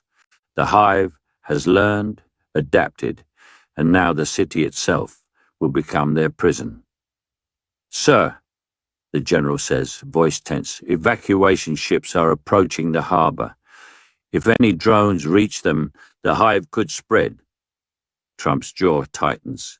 Seal every exit, every dock, every bridge, every subway mouth. Nothing leaves, the Hive dies here. The scientist fumbles with the console, checking synchronization. All charges armed, detonation countdown confirmed. Manhattan collapses in 2 hours, 58 minutes.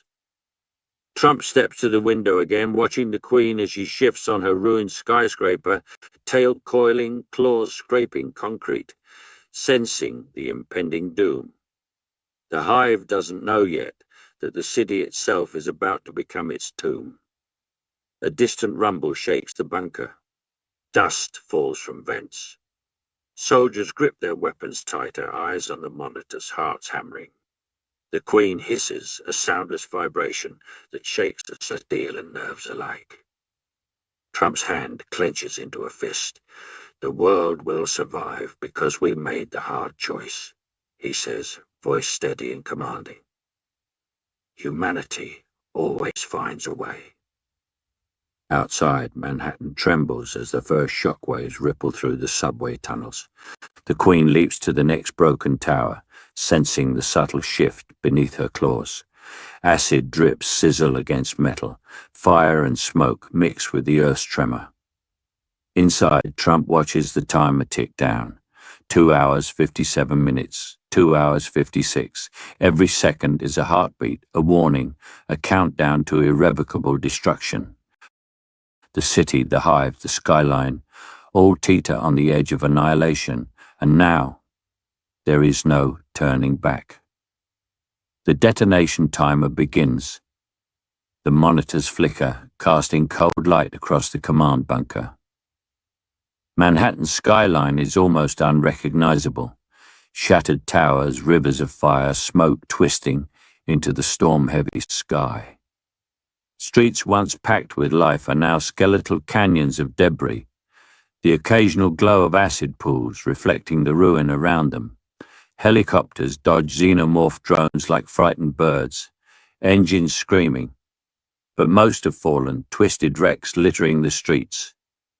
Trump leans forward, fingers pressed against the edge of the main console, eyes locked on the live feed from the detonation zone near Wall Street.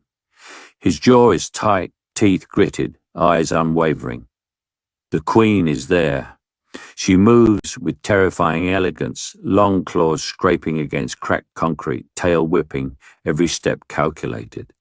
Drones scuttle in formation around her like shadows, black against the burning city, her presence commanding the streets. She's massive, whispers the scientist beside him, voice tight with fear. Larger than our previous readings, and she knows exactly where the detonation charges are placed. Sir, She's walking right into the trap. Trump exhales slowly, a fist tightening. Then she walks into it, no hesitation, no mercy. Humanity doesn't falter when the world is watching. A map overlay on the monitor shows the detonation zone, the heart of Manhattan's remaining infrastructure. The Queen's massive form strides forward, clearing debris. Acid sizzling on the edges of melted steel. Drones flanking her from both sides. Every step shakes the streets. Every hiss echoes through the canyons of the city, as if the earth itself fears her advance.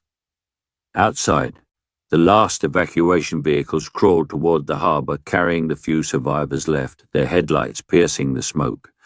A soldier shouts over comms, "They're moving faster than anticipated. The Queen's heading straight for the zone." Trump leans into the console, voice low but commanding. Then we watch closely. Timing is everything. We don't trigger until she's directly above. Containment comes first, survival second.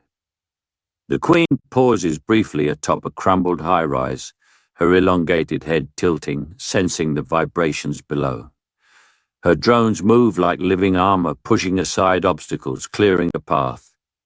Her tail lashes, knocking a half-collapsed crane into the street, splintering steel and concrete alike. Smoke and fire swirl around her, making her black form almost invisible against the chaos, yet impossibly dominant. She's aware, the scientist says, voice trembling. She's calculating, sensing every charge. She knows we're here. If she detects a mistake... Trump's eyes flash with resolve. Then there won't be a mistake. We hold.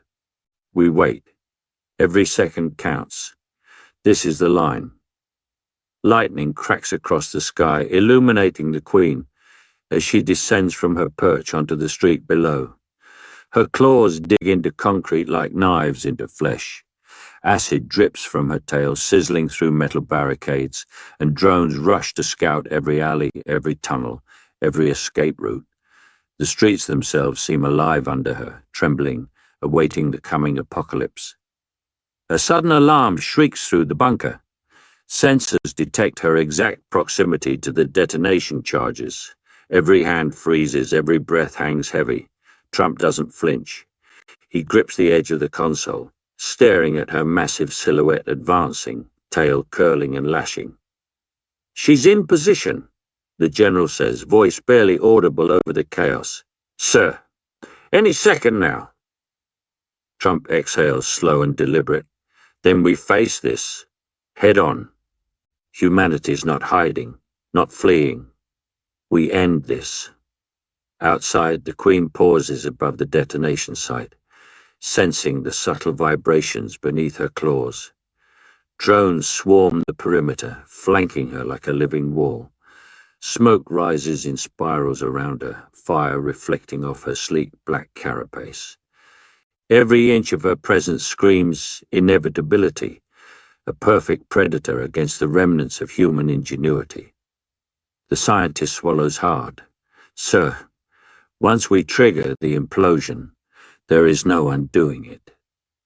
Manhattan, the Hive, everything inside.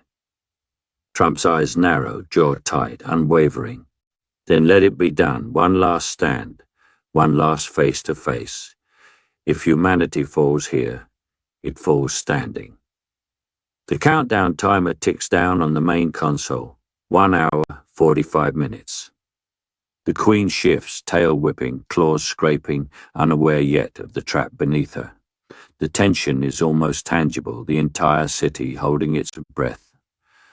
Trump steps to the window, gazing at the Queen as she moves closer, each step shaking the ruined streets. "We've prepared for this," he mutters. "The world survives because we made the choice to face her, to confront the impossible. Together." A low hiss rolls across the monitors, a vibration through steel and concrete, as the Queen senses the energy beneath her claws. Smoke swirls around her head. Her drones pause, as if warning her of an unseen threat. The city seems to shrink beneath her dominance. Every street, every building, every ember of fire, bending to her will. Trump clenches his fists, voice steady. It ends here, face to face. Humanity versus perfection. Outside, the Queen takes a step directly onto the detonation zone. Claws scraping, tail coiling. The Hive pauses. Time seems to freeze. The countdown continues. There is no turning back. The face-off has begun. And what comes next will decide everything. The first shockwave rolls through the streets like a low rolling growl. Steel groans, glass shatters, and the air itself seems to scream. Trump stands at the command bunker window, hands gripping the edge, eyes locked on the skyline that has been the world symbol of life and industry, and is now the epicenter of death. The detonation timer hits 0. Beneath Manhattan, charges explode with surgical precision, rupturing subway tunnels, gas lines, and the skeleton of the city itself. The ground heaves like a living thing, swallowing streets, buildings, and xenomorph drones alike. A wall of dust and debris surges upward, fire and smoke twisting into the storm-dark sky. Acid pools hiss as they boil from underground chambers, feeding the inferno. The Queen hisses sharply, claws scraping against concrete as the ground beneath her fractures violently. She leaps from one crumbling tower to the next, but each step is met with collapse. Streets cracking, buildings toppling like dominoes.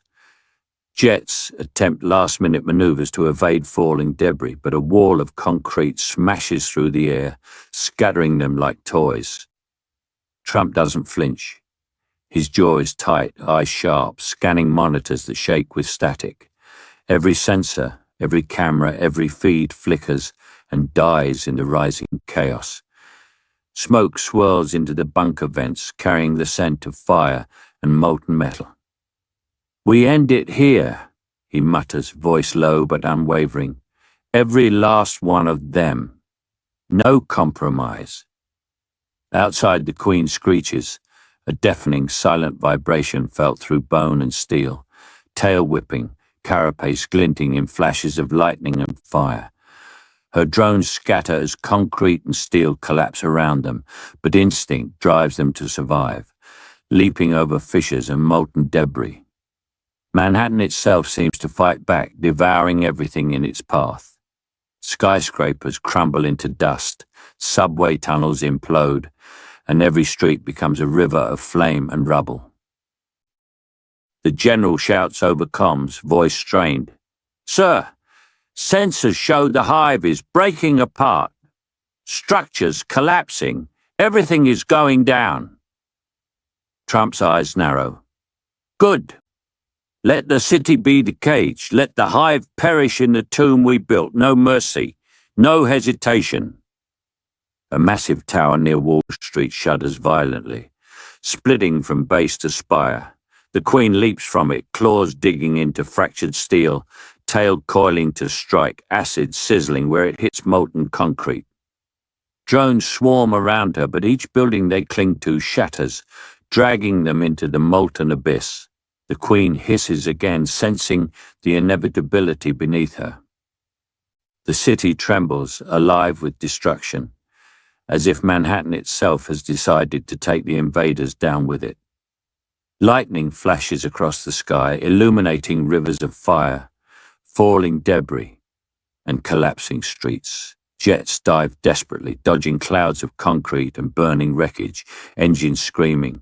The Queen's massive form darts through chaos, calculating, agile, but the ground beneath her claws gives way. She leaps, tail whipping in defiance, but molten debris swallows the street below. She lands on a collapsing skyscraper, twisting to regain balance, but the building topples, crashing into the river, taking drones with it. Trump steps back from the window, voice firm, almost reverent. It's over. Manhattan pays the price, but the world survives. He glances at the remaining countdown screens. Though most have gone dark, the rumble beneath the city continues. Dust and ash swirl like storm clouds, covering every street, every ruin, every shadow of the Hive. From the monitors, the last images flicker. The Queen clawing at a collapsing tower, drones leaping into fissures, tunnels imploding with a roar that shakes the bunker. And then silence. Smoke rises from the harbour, waves lap against debris, and the air is heavy with ash and molten metal. No movement, no hiss, no screams. The city has vanished beneath a wave of destruction and fire, taking the Hive with it. Trump exhales, shoulders sagging for the first time, voice low but resolute. Manhattan is gone, but the threat is gone too. He looks at the empty screens, the bunker now eerily quiet, only the hum of emergency systems and distant thunder remaining. A soldier whispers, almost to himself, "It's silent. Too silent." Trump doesn't respond. He stares at the window at the ash-covered river where Manhattan once stood. The skyline is gone, streets, towers, tunnels, all entombed forever. Humanity has won, but at a cost that will echo for generations. The world is safe, but the city that never sleeps has become a tomb. For a long moment, nothing moves. Smoke curls over the river, ash drifts across the harbour, and even the wind seems subdued, as if mourning the loss. Then Trump straightens, voice cutting through the silence. "We survive. That is what matters. Humanity survives, and that is enough." Manhattan is gone, the Hive is gone, only silence remains. And in that silence lies the uneasy knowledge the cost of victory is eternal, and the memory of what was lost will never fade. The sun rises over a city that looks nothing like the one from history books. Manhattan, rebuilt with steel reinforcements and elevated platforms, glints beneath the pale light. But the scars of the past remain etched into every skyline shadow. Acid-resistant barriers line the waterfront, and robotic drones hum overhead, patrolling the streets with precise mechanical vigilance. Humanity has survived, but the streets themselves feel hollow, watched, measured, controlled. Donald J. Trump steps onto the stage in front of the new Global Defense Summit, flanked by leaders, scientists, and military advisors. His hair is the same unmistakable color, his posture resolute, but the weight of years is visible in the lines around his eyes. Cameras from every continent stream the moment, broadcasting not triumph, but a hard-earned resilience. The crowd is silent, tense, not in fear of Trump, but in acknowledgement of what has been endured. 15 years ago, Trump begins, voice steady and commanding. New York faced a threat unlike any we had seen in history. A perfect organism, stronger than steel, faster than thought, unstoppable in its purpose. We survived, we rebuilt, and we learned. The monitors behind him flicker with images of the city's new defenses, elevated platforms above the water, acid-proof tunnels beneath the streets, and observation towers manned not only by humans, but by surveillance drones programmed to detect xenomorph activity instantly. A sense of order overlays the chaos that was once New York, but the memory of fire, hissing, and shadowed claws lingers in every corner. Trump's gaze sweeps the room. We are no longer naive. We know the cost of underestimating an enemy, the price of hesitation. Humanity still stands, not because we are perfect, but because we refuse to give up. A scientist steps forward, showing footage of a patrol drone scanning the outskirts of the city. Shadows move along the perimeter. Not all xenomorphs were destroyed. Some remain dormant, hidden, adapting quietly. Trump watches the screens, expression hardening. The Hive learned from us, yes, he says, but we have learned from them. Every street, every building, every bridge is now prepared for vigilance. Outside, the wind carries the faint smell of burned metal and ozone. The skyline pulses with the hum of electric barricades. drones streaking like silent predators across the sky, and even from a distance one can feel the quiet tension of a world no longer entirely free. Humanity walks, talks, and rebuilds, but always under watchful eyes. Survival is now their creed. Dominance is a memory. Trump steps back to the podium. Let us remember those who sacrificed everything, from the streets of Manhattan to the labs that fought day and night. Let us honor their courage, not by forgetting but by preparing, by surviving, by thriving, even under threat. He raises a hand, gesturing to the horizon, where automated surveillance towers pierce the clouds. We face the future differently now. We stand vigilant. We stand ready. We will not be caught unaware again. Humanity will endure because we understand the stakes. As applause rises, muted but respectful, monitors flicker again. A deep space sensor, part of a new planetary observation initiative, catches a signal, a faint, pulsing transmission from far beyond Earth. Scientists lean closer, eyes wide with disbelief. Trump narrows his eyes, sensing the same tension that gripped him over New York all those years ago. "Sir," an advisor whispers, "it's not local. It's coming from outside our solar system."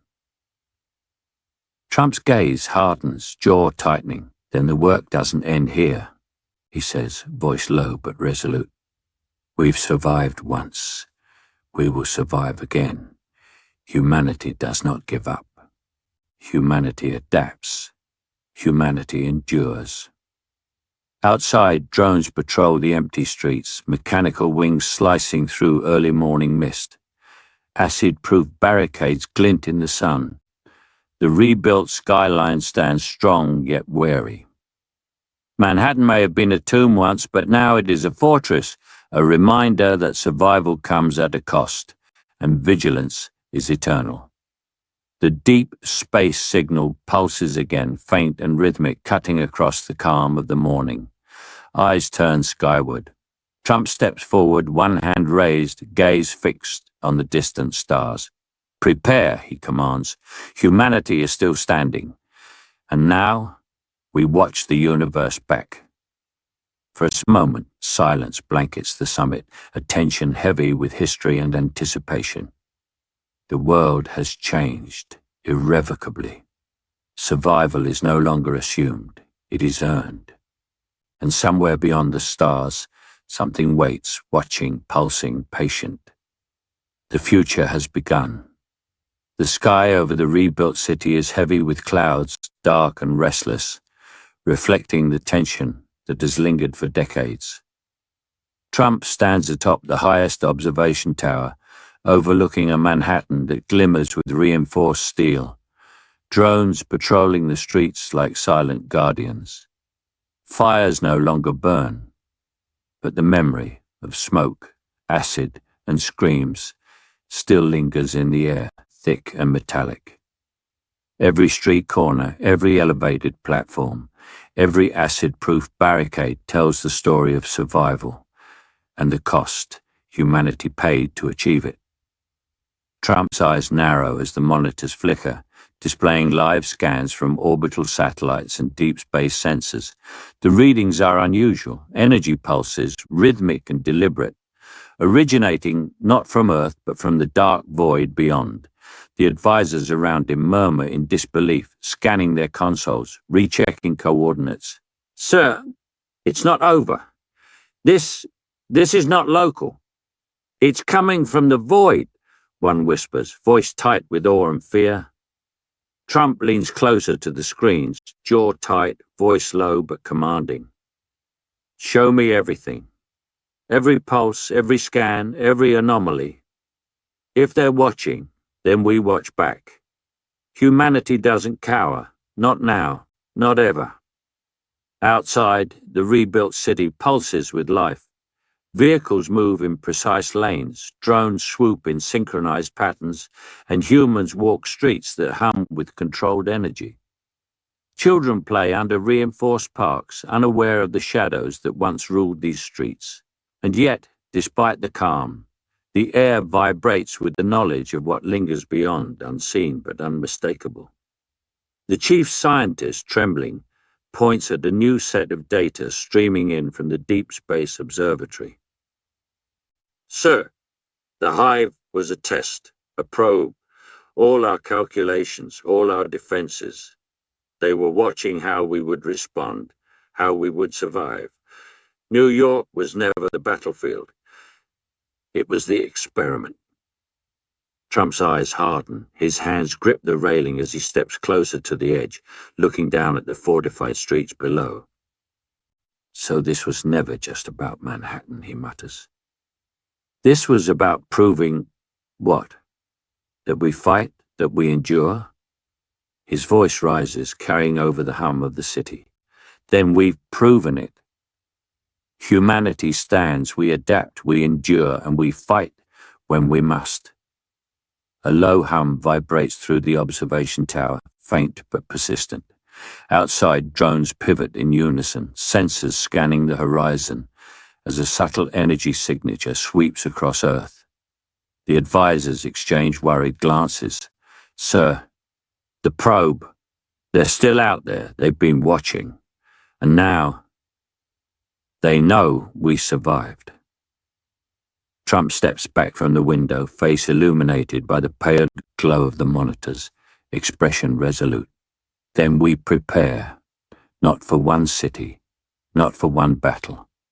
Humanity survives because we anticipate, because we do not forget, because we fight smarter, harder, together. If the universe wants to test us, let it come. We are ready.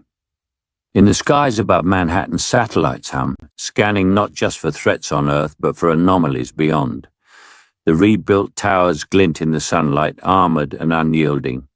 Drones patrol tirelessly, a mechanical chorus echoing the vigilance of every human who once walked these streets.